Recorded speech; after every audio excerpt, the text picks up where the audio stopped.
It's good that I'm last. I want to caution you, don't stand between me and the parking lot after I'm done, because I'll be running to escape your wrath. I would like to speak to you about my response to the COVID lockdown order.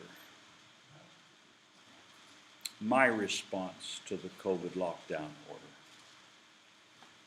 Jonathan Turley, you may realize, is a Washington University law professor who very frequently appears on Fox News. He tends to be somewhat a liberal Democrat in his personal politics, but he is a constitutional scholar. And this is what he recently said: the rampant COVID fraud is an indictment of Congress and the executive agencies, which tossed aside controls in the rush to get money out the door during the pandemic. Those of you guys, who live here in the Bay Area know that there were a number of Stanford scholars, medical and other types of. There's one fellow who is with the Hoover Institution, who has a PhD in, I think, biochemistry and a PhD in economics. What a rare combination of disciplines. And the mainstream media absolutely shut that guy down, so that he was not allowed to voice an opinion. You may have heard of the Barrington Declaration, which was a Harvard, an MIT, an Oxford, and some other virologists who issued a statement urging caution and restraint, and of course they were shut down for being cranks and crackpots. But I think that we are probably, especially since it's August and we've got fall coming, I think it's time, in lieu of the looming next pandemic on the horizon known as monkeypox,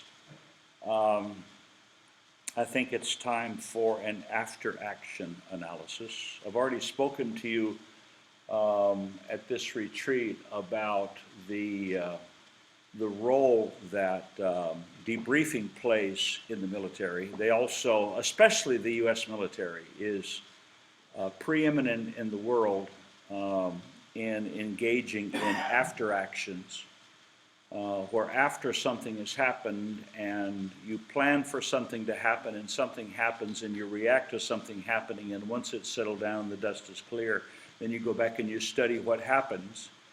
I think the United States military was probably the first military in the history of mankind to engage in that systematically and routinely. The first time we began teaching that to the IDF, boy, were they mad. They were furious. And then after a couple of cycles of that, the IDF recognized how valuable it was, how important it was, how crucial to their future success it was to engage in the kind of self-criticism that the United States military was engaging in before our military went woke.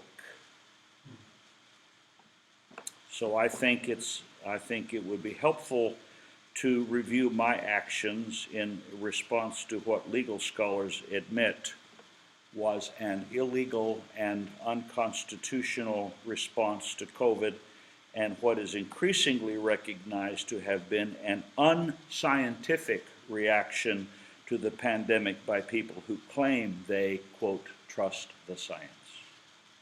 I remember the virologists who said, excuse me, the masks are ineffective, they don't work, they're not going to help anybody. And everybody's going to catch the virus. It's just when. And remember, they were saying this in the end, all they wanted to do initially was to flatten the curve. And then the message was morphed as the acquisition of the tools of authority and control over people's lives continued. They got kind of heady.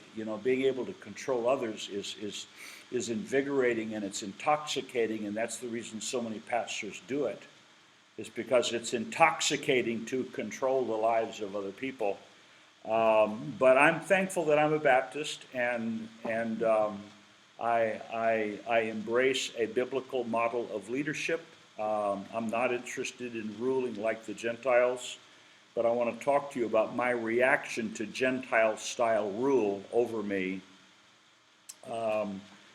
And so I asked myself a series of questions. Excuse me, guys, this is just me, okay? This is not you.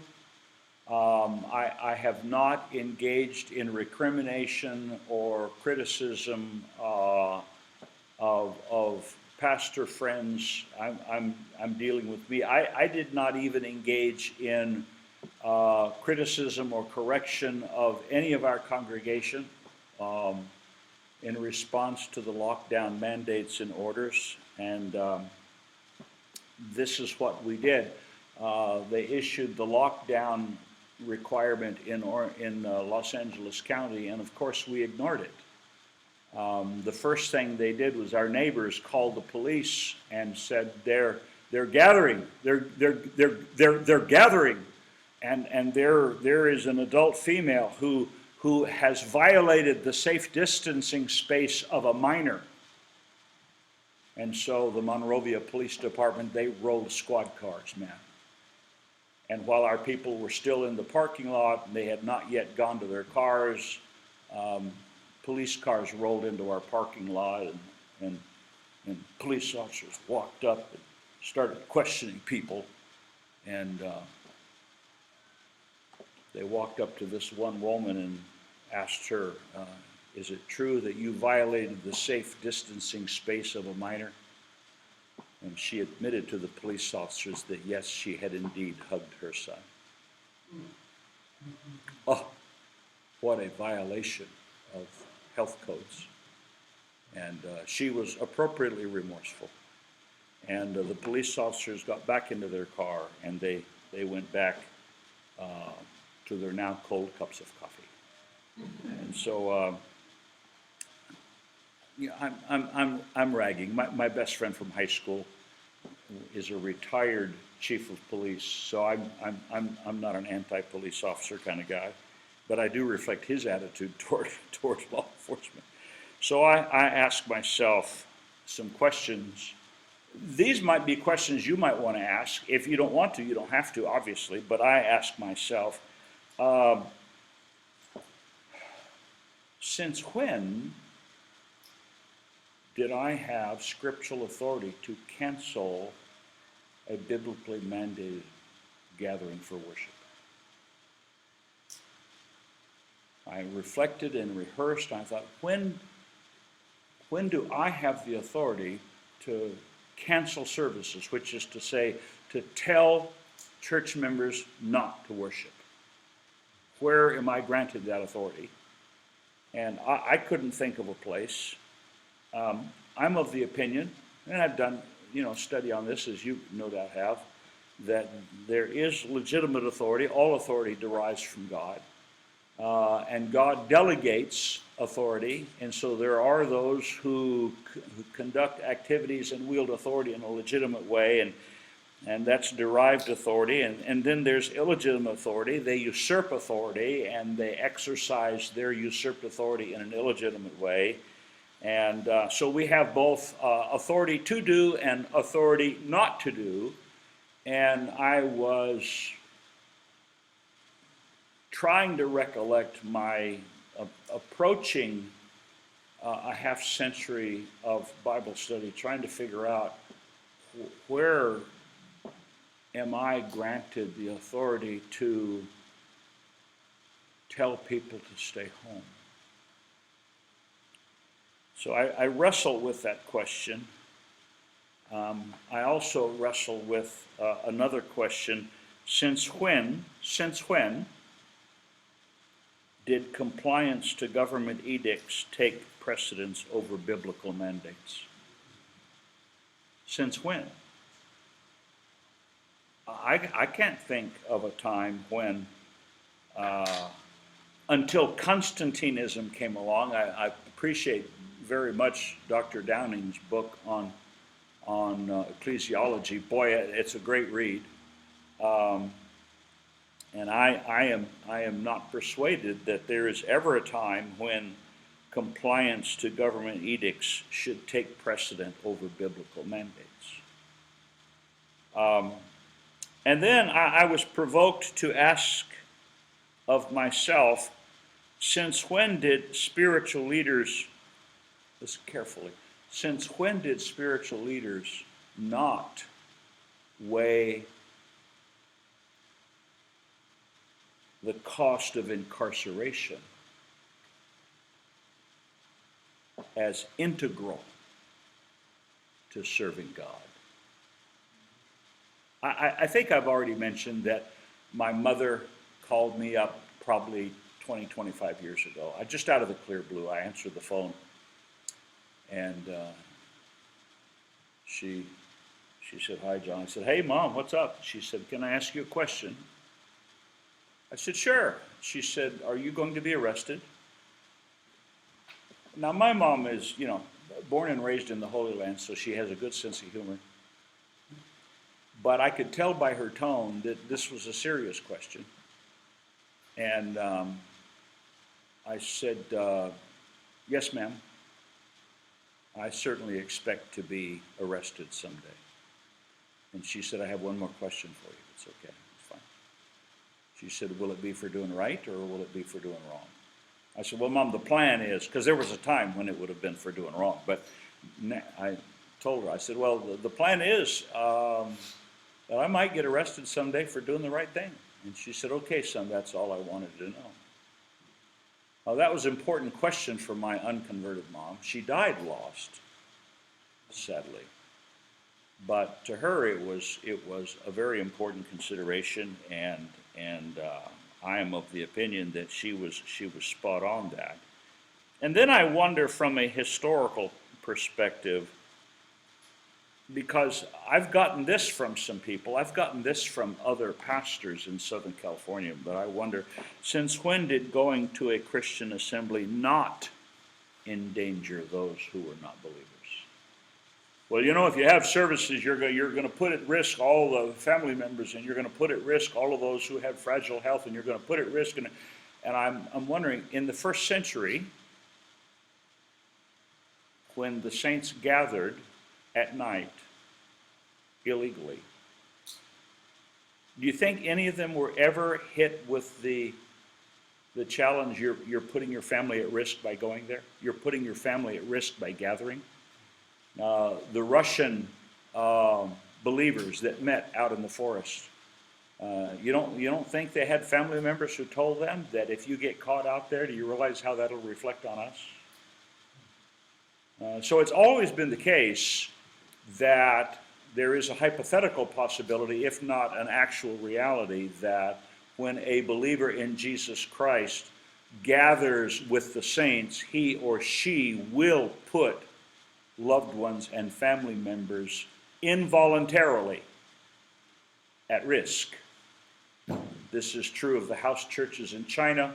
This is true of the Christians in Vietnam.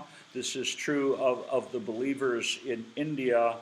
And I have preached for 40 years that the United States of America is very much an anomaly, in that we have had it so good for so long, and this is not the way it is anywhere else. And we think this is normal. This is not normal. Anybody here ever read the book Jesus in Beijing? It was written by a foreign correspondent. I can't remember his name, but he talked about the fact that the Chinese house church people, they love American Christians, and they are sad for us because they're of the opinion that we have it so good, we have it so easy, the material benefits are so profound that we are thereby lured into an apathy that deprives us of the blessings that they experience every day. And I've warned the people that I preach and teach all the time. I'm not, they nod their heads with understanding and agreement, but I'm not sure. I'm not sure there is anything. Um, a couple of months ago, I somehow this book came to my attention, and it's called "The Doctrine of Lesser Magistrates: A Proper Resistance to Tyranny and a Repudiation of Unlimited Obedience to Civil Government." I would have never thought there would have come a time when Baptists would have had to learn that, because Baptists have always known that, but Baptists don't seem to know that now. And I did not realize until reading this book that when John Knox was in Geneva, being trained by and preparing for his return to Scotland, he developed a series of writings addressing the doctrine of lesser magistrates so that he could show to the people back in Scotland what we're about to do is the right thing in face of the political and spiritual tyranny that we're facing. And so I believe that there comes a time when believers are supposed to exercise disobedience in the face of illegal and unjust abuses of authority. But that's just me. I think the Bible shows that, but that's just me. And we have, for our examples in the past, there was this guy named John Bunyan. Yeah, he was the guy that was in the Bedford jail for how many years? Was it 12? Because he wouldn't submit to signing a piece of paper authorizing him a license to preach the gospel. He said no. So he was in the Bedford jail. He had an agreement with the jailer, who he became friends with over time, where he asked the jailer to promise to him that if I'm ever overcome by fever and I really don't know what I'm doing, because they had a quill and an inkwell and the document right outside his cell. He said, if you ever see me put my hand through that in a time of fever, I want you to promise me you'll take out your sword and take my hand off. It is not ever my intention to sign this. And the jailer agreed. And then, of course, there is Hezekiah Smith. You'll remember the guy who left Rhode Island and went back into Boston and illegally and in violation of the law worshipped in a Baptist assembly, and then they took him into custody and stripped him down to the waist, and they lashed him. He compared those lashes, I think, to roses or something. We have a portrait of him that was painted by a guy hanging in our auditorium. I'm not sure that anyone in our church has ever noticed it. Have you noticed it? Good. The New Englander would notice it, yeah. And but it's important. Most people don't realize that although he was a lifelong Anglican, Patrick Henry was a Virginia attorney, a great deal of his legal practice was spent defending Baptists who had been incarcerated for doing what? For not doing what the government told them to do. And their attitude was, excuse me, we don't need your permission. Excuse me, we are obeying divine commands. These are scriptural proscriptions, and we're not going to stop just because you tell us no. We're not going to stop just because you threaten us. We're not going to stop just because you arrest us.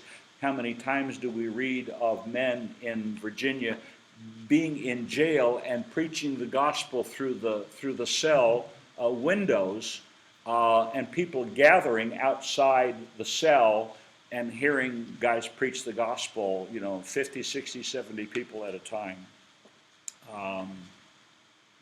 We don't do that anymore. We have a young woman in our church who is, she's the middle child of a family that have 7 children. She's got 3 older brothers, 3 younger brothers. She is as prepared for marriage as any young woman I've ever seen, because she knows that when guys go off and get loud and start, it doesn't mean anything. That's just the way guys are. She is so benign toward her brothers, older and younger. But she was enrolled at Cal State LA, and she decided to start a Young Americans for Freedom club on campus. And she was astute enough to make sure that when they organized, they elected as president an Asian guy, because she knew that as a white woman, she would be the subject of vitriol and attack, and so she did that. But what she did was she brought in, and she did everything. Of course, the lazy guy was willing to let the woman do everything. And the first thing she did, their very first act, was she reached out to YAF and asked them to schedule Ben Shapiro for the campus. And of course, Ben at the time lived in the Los Angeles area. So he was scheduled at a certain time and at an auditorium, and she let me know, and I and another guy went, and I sat down at the food court to get something to eat before I didn't realize that I was sitting in the middle of a BLM preparation, where the guy leading the BLM was telling them how to this, when they do this, you do this, and when they do that, you do that. And I'm eating, and they're all looking at, what's this old white man doing here? And then I went and got in line, and two young African-American young women walked up to me. They were probably 5 feet tall, 5'1", and they walked up and they're smiling, and I turned to them. I said, "Hi, how are you?" And they said to me, "You're a racist." And I said to them, "Have we met?" And they said, "You're a racist." And I honestly had no idea what I was going to do or say, and I did one of those Nehemiah flash prayers, "Dear Lord, help me." And then I said to these young women, I said, "In the summer of 1963, I was in Selma. Where were you?" And there. Of course, they hadn't even been born. But Selma were magic words to them, and I was. My dad took us to Selma in 1963 on vacation because he wanted to show us, this is what's happening in the country. This is where the march took place. This is where the arrest occurred. There's the picture of MLK in a communist classroom, supposedly. There's another picture of MLK in a communist classroom, supposedly put up by members of the local Klan. And that's when I began to be interested in some of these things, and I bring it to your attention now because, and I'm not holding him up as an example of spirituality. We all understand that, right? I do hold him up as an example of someone who was politically astute. And in 1963, he was told by all of his supporters, the Northeastern liberals, you must do what the authorities tell you to do. You must. The governor of Alabama, George Wallace, said, "Don't you dare come to our state." The county sheriff said, "Don't you dare come to our county." The mayor of Birmingham said, "Don't you dare come to our town." And so, of course, he went. And he went to Birmingham expecting to be arrested, anticipating his arrest. And so they did arrest him, they did book him, and while they were booking him, he reached into his lapel pocket and pulled out the letters that he had written and addressed and stamped and said, "Can you put these in the mail for me?" And some doofus jailer did exactly that. And you can Google and read letters from a Birmingham jail.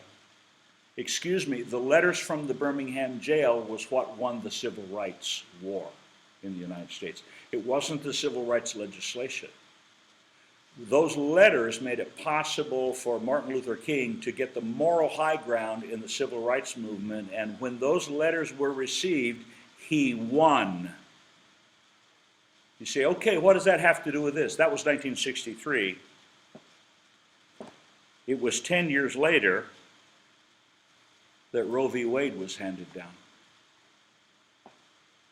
Roe v. Wade and another ruling also granting the right to abortion as a result of one Supreme Court justice who was being ragged on every day when he got home from work by his wife and by his daughter, who had had an unwanted pregnancy. And so they were jawboning him because they knew the case that he was considering. And when Roe v. Wade was handed down, I've just written a list of men who said and who did nothing. Billy Graham, crickets. W.A. Criswell, crickets. Adrian Rogers, crickets. Lee Robertson, crickets. Bob Jones Jr., crickets. Jack MacArthur, crickets. D. James Kennedy, crickets. Jack Hyles, crickets. Jerry Falwell, crickets. J. Vernon McGee, crickets. Carl McIntyre, crickets. Norman Vincent Peale, crickets. Cardinal Timothy Manning, crickets. Cardinal Roger Mahoney, crickets. I could go on. I could name anybody who was prominent then, and I would say the same thing, crickets, because nobody said or did anything. Can you imagine what might have happened had Jerry called Jackie and said, hey, I got an idea. Why don't we link up arms outside the Lynchburg abortion clinic, and when the police threaten to arrest us, we tell them, bring it on. And they arrest us.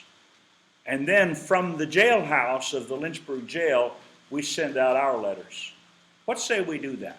Or the Hammond, Indiana abortion clinic, or the Dallas, Texas abortion clinic, or the Asheville, North Carolina abortion clinic. And yet none of them did anything. Excuse me, I do not believe they were men of Issachar who knew the times and the seasons. They should have, but they didn't.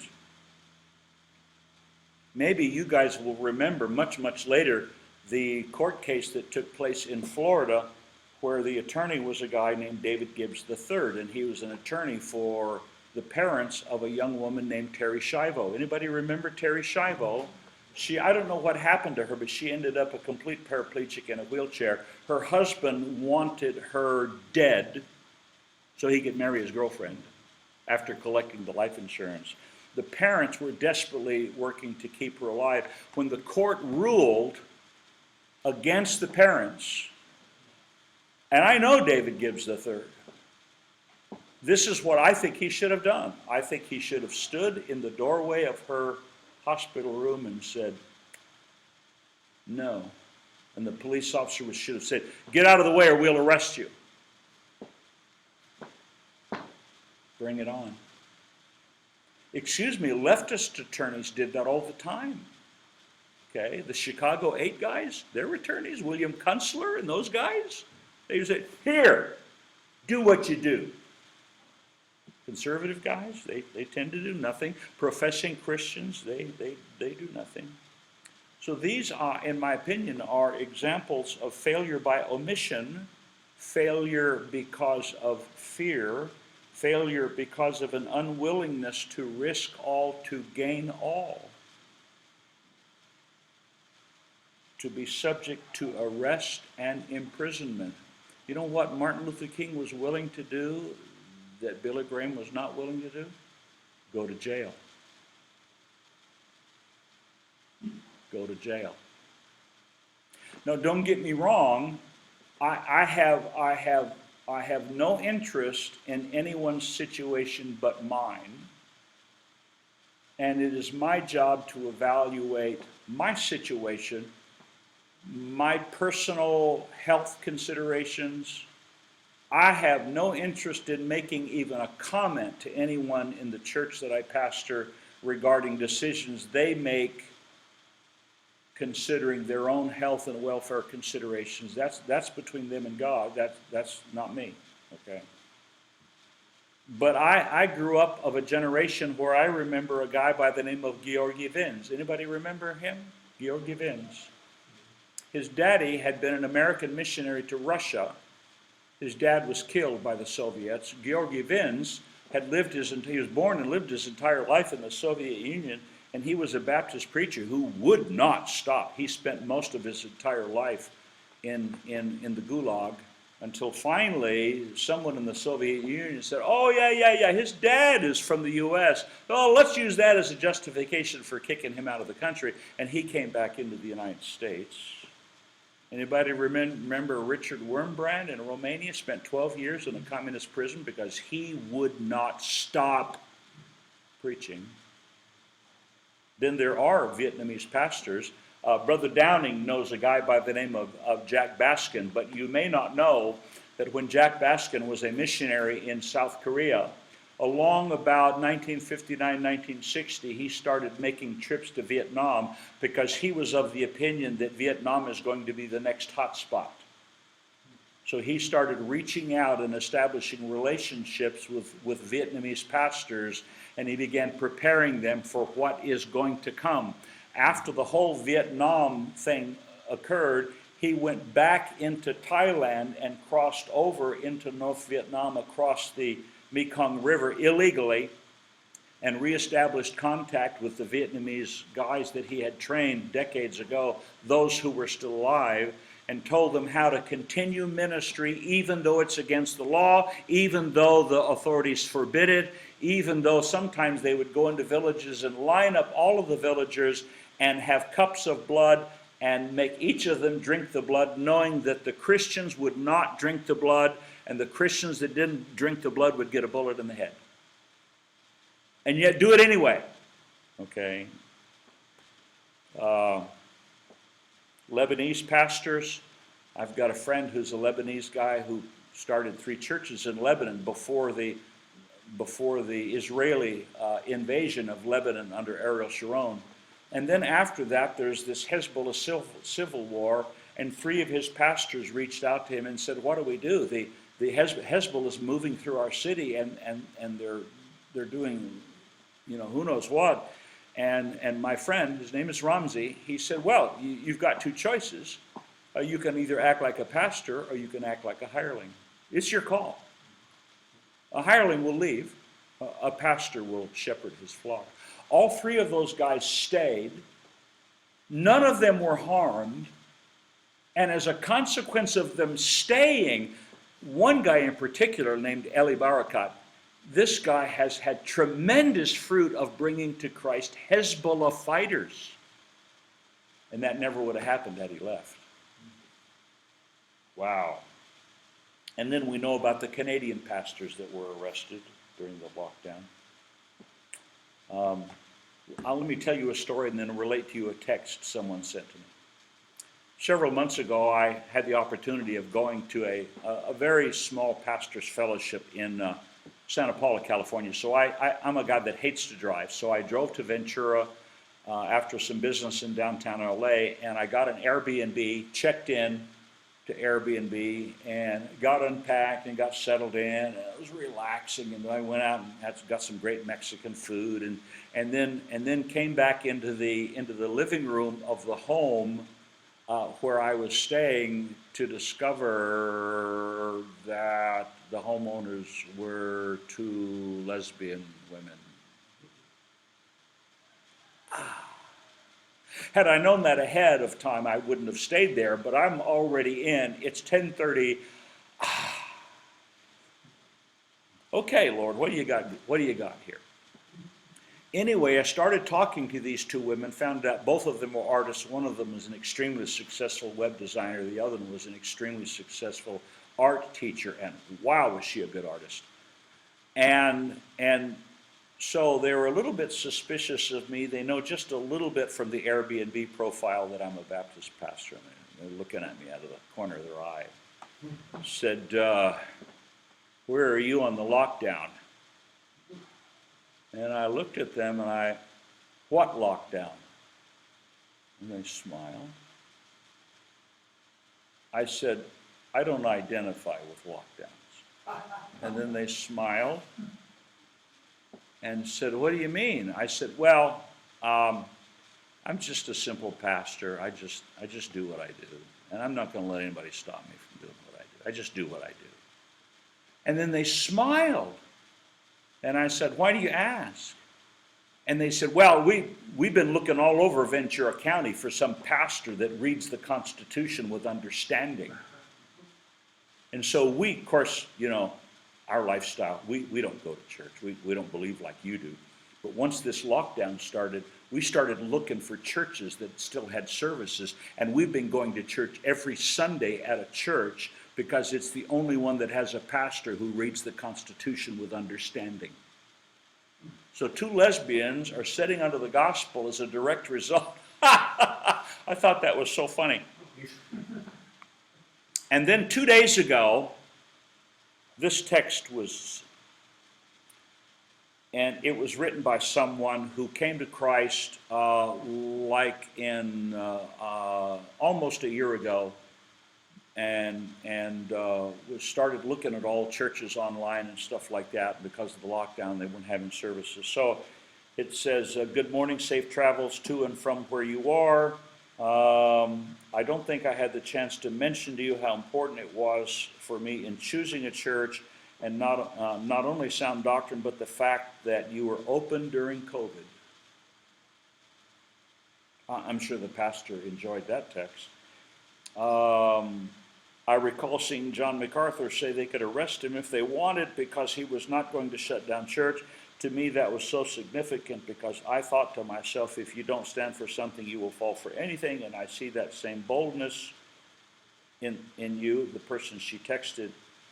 That made me know that hell or high water, you would stand up for what is right when it comes to serving God.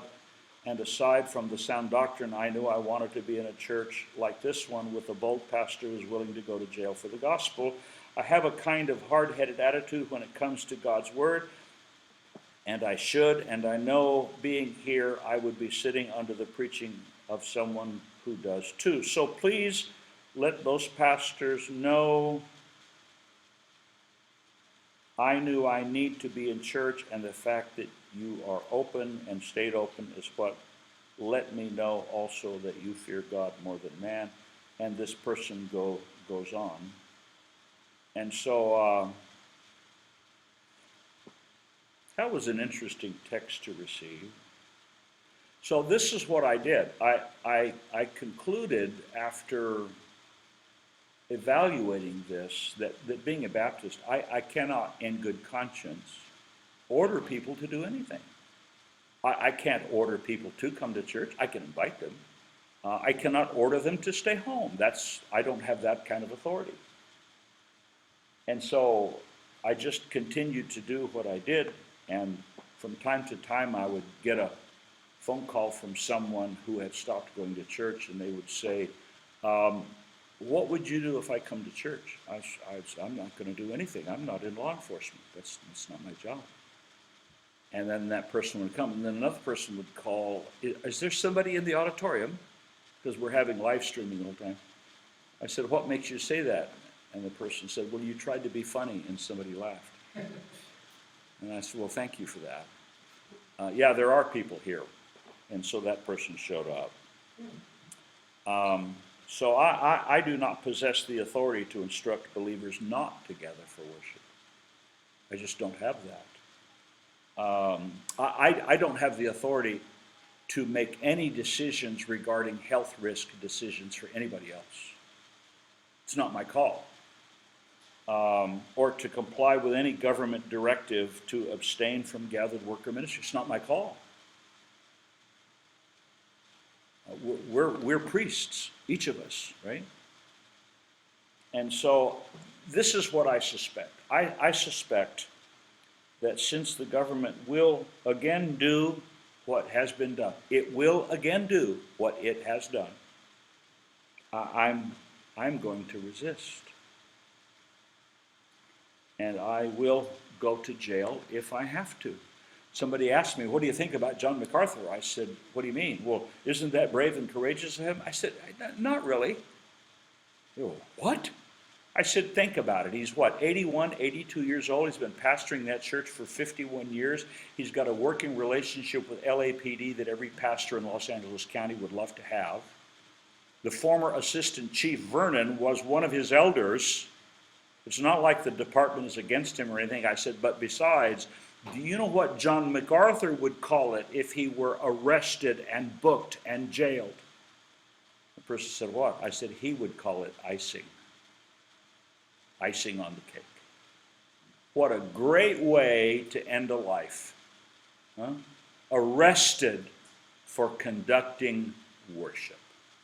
Wow, I can't think of a better way to go. So, early Christians, colonial Baptist, Chinese house church Christians, and many others are willing.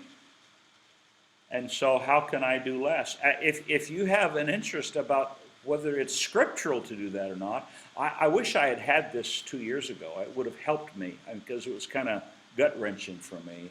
But I got this a couple of months ago by Matthew Trewhella, Matthew J. Trewhella, The Doctrine of the Lesser Magistrates. And it was a blessing, and I hope this has been a blessing for you. Let's pray, shall we? Father, we pray that you might help us to do that which is right and proper and good. I'm thankful for the priesthood of the believer. I'm thankful we don't tell people what to do. We tell people what you did. We tell people what you want. And we describe it, we should describe it in gracious terms and gracious imperatives. And so we would ask that you might give to us great grace and wisdom for dealing with not only things that have happened, and many of us are trying to recover church members and attenders who stopped coming, maybe for good reasons, and we want them to return to gathered worship. And also we anticipate things are going to happen in the future that will likely be very unpleasant. Please give us a spirit of wisdom and grace and not judgmentalism, and we will for that thank you in Jesus' name. Amen. Thank you, brother. Shut this down.